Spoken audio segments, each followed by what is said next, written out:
Right ఇక breaking news చూస్తున్నాం. NDAC నివేదికను ఎన్డీఏ నివేదిక అనడంలో తప్పులేదని బీఆర్ఎస్ వర్కింగ్ ప్రెసిడెంట్ కేటీఆర్ ఎద్దేవా చేశారు. నాణ్యత లేనిది కాళేశ్వరం, మేడిగడ్డలో కాదని కాంగ్రెస్ బీజేపీలు చేస్తున్న రాజకీయాల్లోనే నాణ్యత లేదని విమర్శించారు. అశాస్త్రీయ నివేదికలతో బురద జల్లే ప్రయత్నం చేస్తున్నారని మండిపడ్డారు.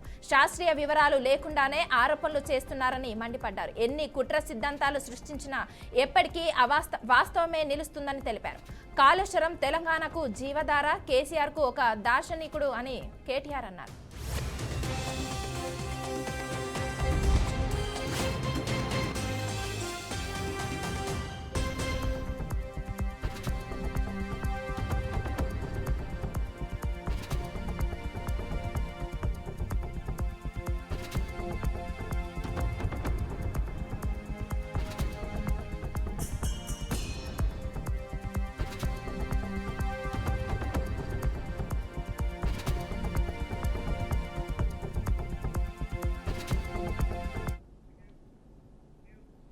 అంబేద్కర్ రచించిన రాజ్యాంగం ప్రకారం రిజర్వేషన్లు అమలు చేస్తున్నామని ముఖ్యమంత్రి రేవంత్ రెడ్డి అన్నారు. బాబు జగ్జీవన్ రామ్ భవన్లో ఏర్పాటు చేసిన గురుకుల అవార్డుల కార్యక్రమంలో సీఎం పాల్గొన్నారు. ఎస్సీ ఎస్టీలను పాలకులుగా మార్చింది కాంగ్రెస్ ప్రభుత్వమేనని రేవంత్ రెడ్డి గుర్తు చేశారు. ఎస్సీ ఎస్టీ బీసీల పిల్లలకు చదువులు వద్దు, కుల వృత్తులు మాత్రమే చేసుకోవాలని గత పాలకులు భావించారని సీఎం రేవంత్ రెడ్డి మండిపడ్డారు. బాబాసాహెబ్ అందించిన రాజ్యాంగం ఆ స్ఫూర్తి ఈనాడు కాంగ్రెస్ పార్టీ ఎస్సీ ఎస్టీ రిజర్వేషన్లు అందించడం ద్వారా సమాజంలో అణిచివేతకు గురైతున్న వీళ్లను, పాలితులుగా ఉన్న దళితులను, గిరిజనులను పాలకులుగా తయారు చేసి పాలసీలను ఈ దేశానికి అందించే అవకాశం కాంగ్రెస్ పార్టీ ఇచ్చింది. అందుకే వీళ్ళు చదువుకొని విద్యలో, ఉద్యోగాలలో, వృత్తి నైపుణ్యంలో కాంగ్రెస్ పార్టీ అందించిన రిజర్వేషన్లను అందిపుచ్చుకొని డాక్టర్లుగా, ఐపీఎస్లుగా, ప్రజా ప్రతినిధులుగా ఈ రోజు ఈ సమాజంలో రాణించి ఈ రోజు ఈ వేదిక మీద నిలబడి మీకు ఆదర్శంగా మీ ముందు నించున్నారు. దీనికి ప్రధానమైన కారణం కాంగ్రెస్ పార్టీ, పండిత్ జవహర్లాల్ నెహ్రూ గారు, శ్రీమతి ఇందిరాగాంధీ గారు. మిత్రులారా, ఈ రోజు ఈ గౌరవం, ఈ సమాజంలో గుర్తింపు వీళ్ళకు కులం వల్ల రాలేదు, వీళ్ళకు చదువు వల్ల గుర్తింపు వచ్చింది. చదువే ఈ రోజు వాళ్ళని గౌరవం తెచ్చిపెట్టింది. ఆ చదువే ఈ వేదిక మీద ఈ రోజు కూర్చోబెట్టింది. అప్పుడప్పుడు మేము మంచి ఇంగ్లీష్ మాట్లాడాలి ఎవరైనా ఉన్నారా అన్నప్పుడు గడ్డం వినోద్ గారిని నేను చూపిస్తుంటే హెచ్పిఎస్ లో బ్రహ్మాండంగా చదువుకొని ఈ రోజు మంచి లాంగ్వేజ్ పట్టు ఉన్న ఒక ప్రజా ప్రతినిధిగా గడ్డం వినోద్ గారిని మేము చూపిస్తుంటాం. వీటన్నిటికీ కారణం జీవితంలో మొదటి సక్సెస్ చూసిన ఈ రోజు ఎస్ఎస్సి కావచ్చు, ఐఐటి కావచ్చు, ఎన్ఐటి కావచ్చు, లేకపోతే నీట్ లో రాణించిన ఈ పిల్లలందరికీ ఒక విషయం అర్థం కావాలి, మీరు మా పిల్లలు, ఈ సమాజంలో భాగస్వాములు. రేపు ఈ తెలంగాణ సమాజం పునర్నిర్మించాలంటే, తెలంగాణ సమాజంలో పునర్నిర్మాణంలో మీరు భాగస్వాములు కావాలి. మీరు రాణించాలంటే మీరు చదువులో నైపుణ్యాన్ని ప్రదర్శించాలి. ఈ రోజు ఉన్నత శిఖరాలకు మీరు ఎదగాలి అనంటే చదువు ఒక్కటే మీకు లక్ష్యంగా ఉండాలి. కోటిలోని మహిళా కళాశాలకు వీరనారి చాకలి ఐలమ్మ పేరు పెట్టుకున్నామని రేవంత్ రెడ్డి తెలిపారు. కార్పొరేట్ విద్యా సంస్థలతో పోటీ పడేలా ఇంటిగ్రేటెడ్ స్కూల్స్ నిర్మిస్తున్నామన్నారు. ఒక విద్యార్థి చదువు, ఆరోగ్యం బాగుండాలంటే పరిసరాలు, మౌలిక వసతులు కూడా బాగుండాలని సీఎం తెలిపారు. భారతదేశంలో హైదరాబాద్ రాష్ట్రాన్ని విలీనం చేయడంలో వారు అత్యంత క్రియాశీలక పాత్ర పోషించారు. వారి స్ఫూర్తిని కొనసాగించడానికి తెలుగు యూనివర్సిటీకి సురవరం ప్రతాప్ రెడ్డి గారి పేరు పెట్టుకోవడం జరిగింది. నిజాంలు, రజాకర్లను, ఘడీల దొరలను ఎదురించి నిలబడ్డ వీర వనిత చాకలి ఐలమ్మ స్ఫూర్తిగా యూనివర్సిటీకే మహిళా యూనివర్సిటీ, కోటిలో మహిళా యూనివర్సిటీకి వీర వనిత చాకలి ఐలమ్మ పేరు పెట్టుకొని ఆ పోరాట స్ఫూర్తిని తాడిత పీడిత వర్గాలకు గొంతుకై పోరాటానికి స్ఫూర్తినిచ్చిన చాకలి ఐలమ్మ పేరు ఈ రోజు మహిళా యూనివర్సిటీకి మనం పెట్టుకోవడం జరిగింది. ఇదే కాదు, టెక్స్టైల్ కళాశాలకు సంబంధించి కొత్తగా కేంద్ర ప్రభుత్వ అనుమతి తెచ్చుకోవడమే కాకుండా ఈ రోజు దానికి డాక్టర్ కొండా లక్ష్మణ్ బాపూజీ మొదటి తరం తెలంగాణ ఉద్యమంలో తెలంగాణ రాష్ట్ర సాధన కోసం సర్వం త్యాగం చేసిన కొండా లక్ష్మణ్ బాపూజీ గారి పేరును ఈ రోజు టెక్స్టైల్ యూనివర్సిటీకి మనం పేరు పెట్టుకోవడం జరిగింది. తెలంగాణ వైతాళికుడు సురవరం ప్రతాప్ రెడ్డి గారి 129వ వర్ధంతి. ఆనాడు నిజాం సర్కార్కు వ్యతిరేకంగా ప్రజల్లో చైతన్యం తీసుకొచ్చి ప్రజాస్వామిక దేశంగా భారతదేశంలో హైదరాబాద్ రాష్ట్రాన్ని విలీనం చేయడంలో వారు అత్యంత క్రియాశీలక పాత్ర పోషించారు. వారి స్ఫూర్తిని కొనసాగించడానికి తెలుగు యూనివర్సిటీకి సురవరం ప్రతాప్ రెడ్డి గారి పేరు పెట్టుకోవడం జరిగింది. నిజాంలు, రజా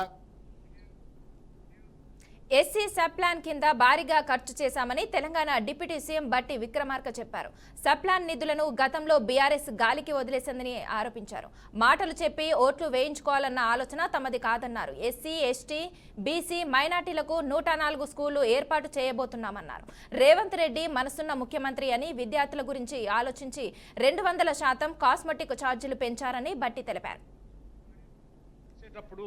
ఈరోజు మన రాష్ట్ర ప్రభుత్వం అధికారంలోకి వచ్చిన తర్వాత ఇందిరమ్మ ప్రభుత్వం, ప్రజా ప్రభుత్వం, పేదల ప్రభుత్వం, మనసున్న ప్రభుత్వం, ఈ ప్రభుత్వం అంతా ఆలోచన చేసి చేసిన పనులు ఒకసారి తప్పనిసరిగా మీ అందరితో కూడా పంచుకోవాలని అనుకుంటున్నాను. బహుశా నాకు తెలిసి రాష్ట్ర ప్రభుత్వ చరిత్రలో కానీ, ఉమ్మడి రాష్ట్ర ప్రభుత్వ చరిత్రలో కానీ ఎస్సీ, ఎస్టీ సబ్ ప్లాన్ కు సంబంధించి తూచా తప్పకుండా నిధుల్ని కేటాయించడమే కాదు, ఖర్చు చేయటానికి కూడా ఆలోచన చేసినటువంటి ప్రభుత్వం ఇంతవరకు లేదు. కేవలం రేవంత్ రెడ్డి గారి నాయకత్వంలో ఉన్నటువంటి తెలంగాణ ఈ ప్రభుత్వం తప్ప.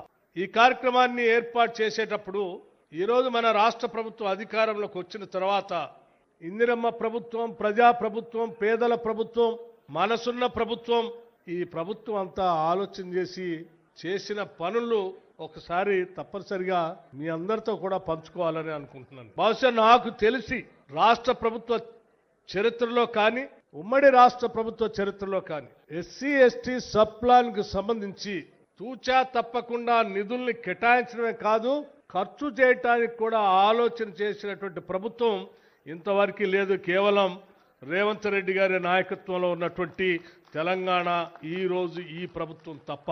ఈ కార్యక్రమాన్ని ఏర్పాటు చేసేటప్పుడు ఈరోజు మన రాష్ట్ర ప్రభుత్వం అధికారంలోకి వచ్చిన తర్వాత ఇందిరమ్మ ప్రభుత్వం, ప్రజా ప్రభుత్వం, పేదల ప్రభుత్వం, మనసున్న ప్రభుత్వం, ఈ ప్రభుత్వం అంతా ఆలోచన చేసి చేసిన పనులు ఒకసారి తప్పనిసరిగా మీ అందరితో కూడా పంచుకోవాలని అనుకుంటున్నాను. బహుశా నాకు తెలిసి రాష్ట్ర ప్రభుత్వ చరిత్రలో కానీ, ఉమ్మడి రాష్ట్ర ప్రభుత్వ చరిత్రలో కానీ ఎస్సీ, ఎస్టీ సబ్ ప్లాన్ కు సంబంధించి తూచా తప్పకుండా నిధుల్ని కేటాయించడమే కాదు, ఖర్చు చేయటానికి కూడా ఆలోచన చేసినటువంటి ప్రభుత్వం ఇంతవరకు లేదు. కేవలం రేవంత్ రెడ్డి గారి నాయకత్వంలో ఉన్నటువంటి తెలంగాణ ఈ ప్రభుత్వం తప్ప. ఈ కార్యక్రమాన్ని ఏర్పాటు చేసేటప్పుడు ఈరోజు మన రాష్ట్ర ప్రభుత్వం అధికారంలోకి వచ్చిన తర్వాత ఇందిరమ్మ ప్రభుత్వం, ప్రజా ప్రభుత్వం, పేదల ప్రభుత్వం, మనసున్న ప్రభుత్వం, ఈ ప్రభుత్వం అంతా ఆలోచన చేసి చేసిన పనులు ఒకసారి తప్పనిసరిగా మీ అందరితో కూడా పంచుకోవాలని అనుకుంటున్నాను. బహుశా నాకు తెలిసి రాష్ట్ర ప్రభుత్వ చరిత్రలో కానీ, ఉమ్మడి రాష్ట్ర ప్రభుత్వ చరిత్రలో కానీ ఎస్సీ, ఎస్టీ సబ్ ప్లాన్ కు సంబంధించి తూచా తప్పకుండా నిధుల్ని కేటాయించడమే కాదు, ఖర్చు చేయటానికి కూడా ఆలోచన చేసినటువంటి ప్రభుత్వం ఇంతవరకు లేదు. కేవలం రేవంత్ రెడ్డి గారి నాయకత్వంలో ఉన్నటువంటి తెలంగాణ ఈ ప్రభుత్వం తప్ప. ఈ కార్యక్రమాన్ని ఏర్పాటు చేసేటప్పుడు ఈరోజు మన రాష్ట్ర ప్రభుత్వం అధికారంలోకి వచ్చిన తర్వాత ఇందిరమ్మ ప్రభుత్వం, ప్రజా ప్రభుత్వం తన భర్తపై రౌడీ షీటర్లు దాడి చేసి హత్య చేసేందుకు ప్రయత్నిస్తే కుల సంఘాలు ఎక్కడికి పోయాయని కానిస్టేబుల్ చిరంజీవి భార్య కళ్యాణి మండిపడ్డారు. గుంటూరు జిల్లా తెనాలిలో కానిస్టేబుల్ చిరంజీవిపై నెల రోజుల క్రితం ఐతానగర్ కు చెందిన రౌడీ షీటర్ లడ్డు అనుచరులు జాన్ విక్టర్, బాబులాల్, రాకేష్ గంజాయి మత్తులో దాడి చేశారు. ఈ ఘటనపై కానిస్టేబుల్ చిరంజీవి పోలీసులకు ఫిర్యాదు చేయగా కానిస్టేబుల్ పై దాడి చేసిన ప్రాంతంలోనే రౌడీ షీటర్ అనుచరులు జాన్ విక్టర్, బాబులాల్, రాకేష్లను పోలీసులు నడి రోడ్డుపైనే అరికాలి కోటింగ్ ఇచ్చారు. ఆ వీడియో కాస్త వైరల్ గా మారడంతో పోలీసులపై విమర్శలు వచ్చాయి. అలాగే పోలీసుల తీరుపై కుల సంఘాలు మండిపడ్డాయి. కొందరు రాజకీయ నేతలు కూడా ఇటు ప్రభుత్వంపై అటు పోలీసులపై మండిపడ్డారు. అయితే ఈ ఇష్యూపై కానిస్టేబుల్ చిరంజీవి భార్య కళ్యాణి స్పందిస్తూ వారిని నిలదీశారు. తన భర్తకు ఏదైనా జరిగితే ఎవరు సమాధానం చెప్తారని సూటిగా అడిగారు.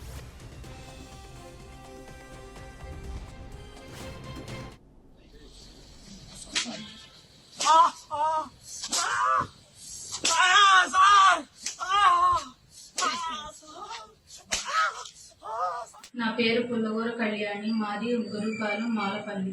10 సంవత్సరాల క్రితం నేను బీసీ కులానికి చెందిన కన్నా చిరంజీవి వివాహం చేసుకున్నాను. మా ఆయన ఉద్యోగరీత్యా తెనాలిలో ఐతనగర్లో నివాసం ఉంటున్నాము. నేను మాల కులానికి చెందిన అమ్మాయిని. నా భర్త పోలీస్ స్టేషన్ లో వర్క్ చేస్తున్నాడు. నా భర్త బయలుదేరే క్రమంలో సమయంలో రౌడీ షీటర్లు దాడి చేసి మారునాయుధాలతో చంపబోయారు. అక్రమంలో భయంతో అక్కడి నుంచి పక్కన వెళ్ళిపోయాడు. వాళ్ళు పలు కేసుల్లో నేరస్తులని తెలిసింది. ఆ రోజు దళిత సంఘాలు, రాజకీయ నాయకులు ఏమైపోయారు, మా ఆయనకి ఏమై. ప్రముఖ సినీ నటుడు మక్కల్ నీది మయ్యం పార్టీ వ్యవస్థాపకుడు కమల్ హాసన్ రాజ్యసభకు వెళ్లడం దాదాపు ఖరారైంది. 2024 లోక్సభ ఎన్నికల సమయంలో డీఎంకేతో కుదిరిన ఒప్పందం ప్రకారం ఎన్ఎంఏకు రాజ్యసభ సీటు కేటాయించారు. ఇందులో భాగంగా కమల్ హాసన్ అభ్యర్థిత్వాన్ని అధికారికంగా ప్రకటిస్తూ డీఎంకే ఒక ప్రకటన విడుదల చేసింది. రాజ్యసభలో ప్రస్తుతం ఖాళీగా ఉన్న 8 స్థానాలకు వచ్చే నెల 19న ఎన్నికలు జరగనున్నాయి. ఈ నేపథ్యంలో డీఎంకే తన 4 అభ్యర్థులను ప్రకటించింది. వారిలో కమల్ కూడా ఉండటంతో కమల్ హాసన్ రాజ్యసభలో అడుగు పెట్టడం ఖాయమేనని చెప్పవచ్చు.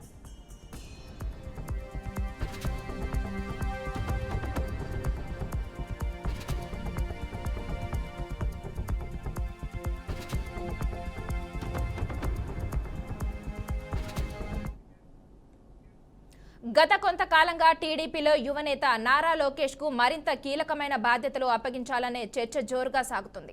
పార్టీ వర్కింగ్ ప్రెసిడెంట్ గా లోకేష్ ను నియమించాలనే డిమాండ్ పార్టీ శ్రేణుల నుంచి బలంగా వినిపిస్తుంది.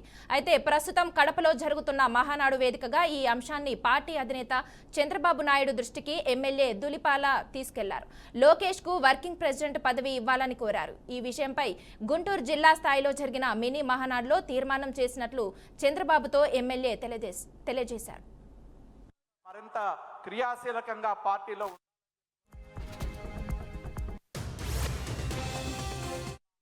ఒకడు గుర్తుంచుకోవాల్సిన అవసరం ఉంది. నారా చంద్రబాబు నాయుడు గారి యొక్క, లోకేష్ గారి యొక్క నేతృత్వంలో టీడీపీగా ఆంధ్రప్రదేశ్ పునర్నిర్మాణానికి మనం ముందుకు నడుద్దామని చెప్పి నేను తెలియజేస్తా ఉన్నా. ఇందాకే చెప్పారు మన నాయకుడు నారా చంద్రబాబు నాయుడు గారు. ఈ మహానాడులో ఒక ప్రత్యేకత గురించి వారు వివరించడం జరిగింది. 6 శాసనాల గురించి వారు చెప్పడం జరిగింది. ఆ 6 శాసనాలని మరి వాటిని అమలు చేసే ప్రక్రియలో నారా లోకేష్ గారి యొక్క పాత్ర మరింత క్రియాశీలకంగా పార్టీలో ఉండాలని చెప్పి కూడా నేను వారిని కోరుతా ఉన్నా. మొన్నే మా జిల్లా మహానాడులో మా నాయకులందరూ కూడా ఒక తీర్మానం చేయటం జరిగింది. ఈ మహానాడు వేదికగా మా నాయకుడు నారా చంద్రబాబు నాయుడు గారి దృష్టికి తీసుకొస్తా ఉన్నా. వారికి మా జిల్లా మహానాడులో నారా లోకేష్ గారిని వర్కింగ్ ప్రెసిడెంట్గా చేస్తే బాగుంటుందనే అభిప్రాయం కూడా మా గుంటూరు జిల్లా మహానాడు నాయకులు అందరూ కూడా చేయటం జరిగింది. ఈ మహానాడు వేదికగా మరి మన జాతీయ పార్టీ అధ్యక్షులు దీన్ని పరిశీలించి మరి నిర్ణయం తీసుకోవాలని చెప్పి కోరుతూ అనకాపల్లి జిల్లా నర్సీపట్నంలో స్పీకర్ చింతకాయ అయ్యన్న పాత్రుడు ఎన్టీఆర్ విగ్రహానికి పూలమాలలు వేసి నివాళులర్పించారు. యుగ పురుషుడు, బడుగు బలహీన వర్గాల పెన్నిధి నందమూరి తారక రామారావు అని కొనియాడారు. ఆడవారికి సమాన హక్కు కల్పించడమే కాకుండా రాజకీయాల్లో చట్టసభల్లో 33% రిజర్వేషన్లు కల్పించాడని అన్నారు. 1 కాదు 2 కాదు, రాజకీయాల్లో ఎన్నో సంస్కరణలు తీసుకొచ్చి ఆత్మగౌరవాన్ని ప్రపంచ దేశాలకు సాటిన మహానీయుడు అని చెప్పారు.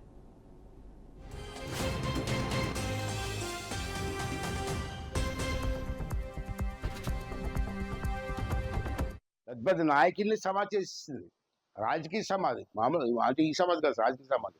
అలాంటి ఎన్టీ రామారావుని కూడా కుర్చీ దించేసింది.